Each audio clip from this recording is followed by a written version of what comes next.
আলোচনা নয়, আজকের এই মজলিসে রাসূলের প্রেম ভালোবাসা নিয়ে সবাই উপস্থিত হয়েছি। নিঃসন্দেহে যারা আসতে পারেন নাই তারা আসবেন ইনশাআল্লাহ, সে আশাবাদ ব্যক্ত করছি। তবে আমি আজকের আউলিয়া কেরাম যারা এখানে উপস্থিত হয়েছেন, বিভিন্ন দরবারের রাহবার দায়িত্বে নিয়োজিত যারা পীর কেবলারা রয়েছেন, বিভিন্ন মাদ্রাসার অধ্যক্ষ মহোদয় রয়েছেন, আপনাদের কাছে আমার বিনয়ের সাথে আবেদন থাকবে আজকে এই মাউলিদ সেলিব্রেশন অনুষ্ঠান থেকে যে আমরা আমাদের দরবার ভিত্তিক আমাদের বিভিন্ন ভাবে আমরা ঈদ মিলাদুন নবী পালন করেছি, বিভিন্ন সেমিনার সিম্পোজিয়াম করেছি, আমরা জশ্নে জুলুস করেছি, কিন্তু সকল আউলিয়া কিরাম মিলে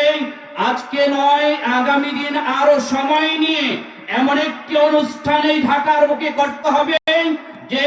অনুষ্ঠান গোটা পৃথিবীর জমিনে আজকে বিভিন্ন জায়গায় আমরা দেখতে পাচ্ছি রাসূলের আগমনকে কেন্দ্র করে বিশাল বিশাল জশ্নে জুলুস হচ্ছে, কিন্তু বাংলাদেশে আমরা সম্মিলিতভাবে সেটা করতে পারি নাই। কি বলেন ঠিক কিনা? আমরা যদি আমাদের দরবারকে নিয়ে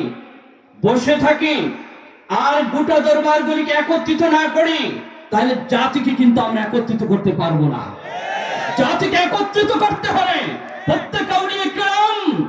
তাদের সেই মস্তক ছড়ে রাজপথ